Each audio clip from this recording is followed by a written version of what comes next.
Before Rome became the master of the world, before its legions carved an empire across 3 continents, the Mediterranean Sea belonged to someone else. Not a king, not a general, but a queen who rose from the storm-swept mountains of Illyria. Her name was Teuta. To the Romans, she was a pirate. To her people, she was a lioness. And for a short, brilliant time, she made the mighty Roman Republic afraid of the water. This is the story of the woman who dared to challenge an empire and whose legend echoes in the Adriatic wind to this day. Our story begins in Illyria, what we now know as the Balkan Peninsula. This wasn't a land of gentle fields and quiet towns. It was a rugged, wild country of jagged cliffs, fierce warriors, and shores battered by relentless storms. For the Illyrians, the sea wasn't just a border. It was a highway, a hunting ground, and a battlefield. They were a people born of the waves, and their lives were as turbulent as the waters they sailed. In the 3rd century BC, Illyria was ruled by King Agron, a formidable leader who had united several tribes and built a powerful navy. His fleets were feared throughout the Adriatic, but when King Agron died suddenly, the kingdom was left in a precarious position. His heir was just a boy. The regency fell to his young wife, Queen Teuta. The great powers of the ancient world, the burgeoning Roman Republic and the established Greek city-states, watched and waited. They expected Illyria to fracture.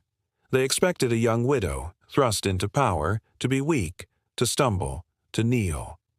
They expected her to fade into obscurity. But Teuta had no intention of fading. Instead, she stepped onto the world stage, not with a plea for peace, but with a sword in her hand. She looked out at the sea that had defined her people and declared, in spirit if not in words, "The sea belongs to those who have the courage to command it." And command it she did. Teuta didn't just maintain her late husband's navy, she unleashed it. She sanctioned and encouraged piracy on a scale the Mediterranean had never seen. Illyrian ships, swift and deadly, became the terror of the seas. These weren't just random raiders. They were a state-sponsored force, an extension of the Queen's will. They swarmed Greek trading vessels, plundered Roman cargo ships, and stormed coastal towns, returning to Illyria with coffers overflowing with gold, goods, and prisoners. The Illyrian kingdom grew rich and powerful on the spoils of its raids. The world watched in stunned disbelief. A female regent was not only holding her kingdom together but turning it into a naval superpower. But as Illyria's wealth grew, so did Rome's fury.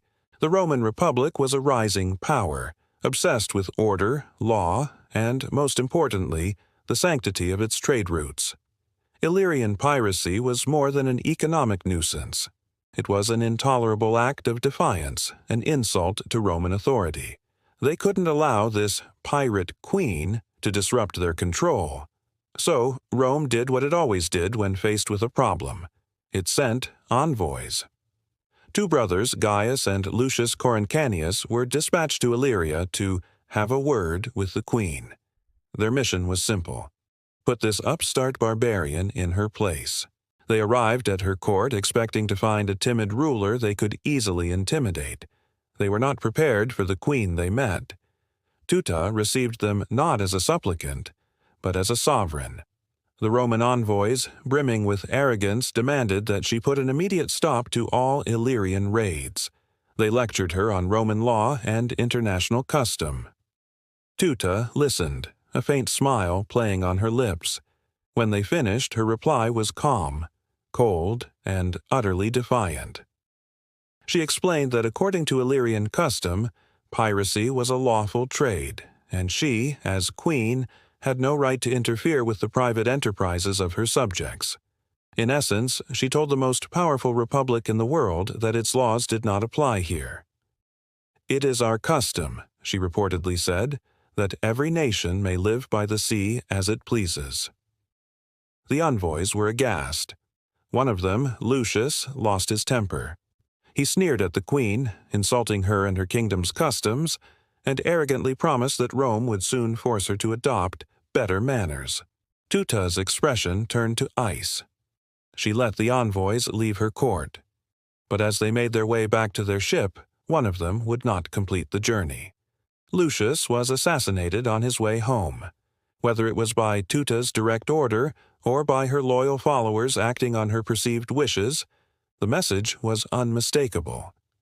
This was not just an attack on an envoy. It was a slap in the face to the Roman Senate and people. It was a declaration of war, not just on Rome's ships, but on Rome's pride. No one had ever shown such contempt for Roman authority. The line had been crossed. The Senate in Rome was apoplectic. There would be no more negotiations. Teuta's act of defiance had sealed her fate. Rome was coming for her. The First Illyrian War had begun.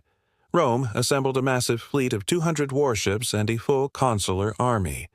Their goal was not just to stop piracy, it was to crush the source, to break the pirate queen. As the Roman war machine rumbled across the Adriatic, Teuta didn't hide behind her fortress walls. She met them on the open water, her element. Her Illyrian ships, the swift Lembi, were perfectly designed for the coastal warfare of the region. They were faster and more agile than the heavier Roman galleys. They struck from the cover of fog and the darkness of night, appearing like ghosts out of the mist. They were merciless and efficient, masters of hit-and-run tactics. Roman supply lines were savaged. Isolated warships were surrounded and overwhelmed. Illyrian moonlight glinted on Roman galleys burning to the waterline. All along the coast, fishermen and sailors whispered tales of Roman soldiers being dragged from their decks, screaming into the dark waves. For the first time in its relentless expansion, Rome faltered. Its legions were masters on land, but at sea, against this queen and her pirate fleets, they were bleeding. A woman, a so-called barbarian, had made the empire flinch. She had proven that Rome was not invincible. But empires do not forget, and they do not forgive.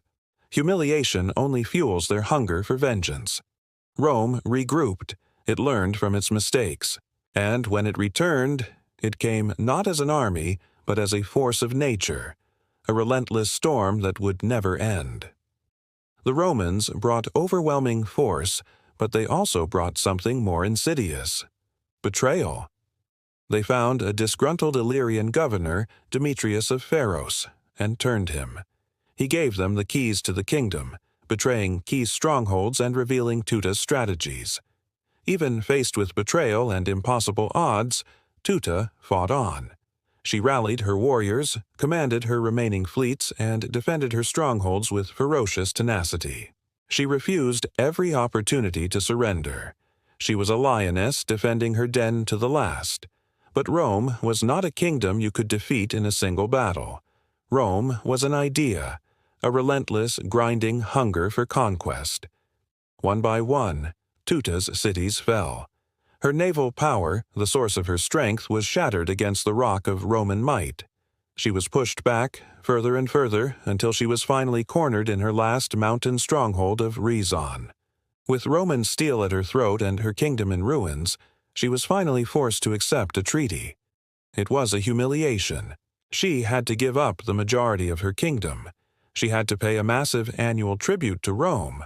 Her fleets were dismantled, with a strict limit on how many ships she could sail, and they were forbidden from venturing south of her own coastline.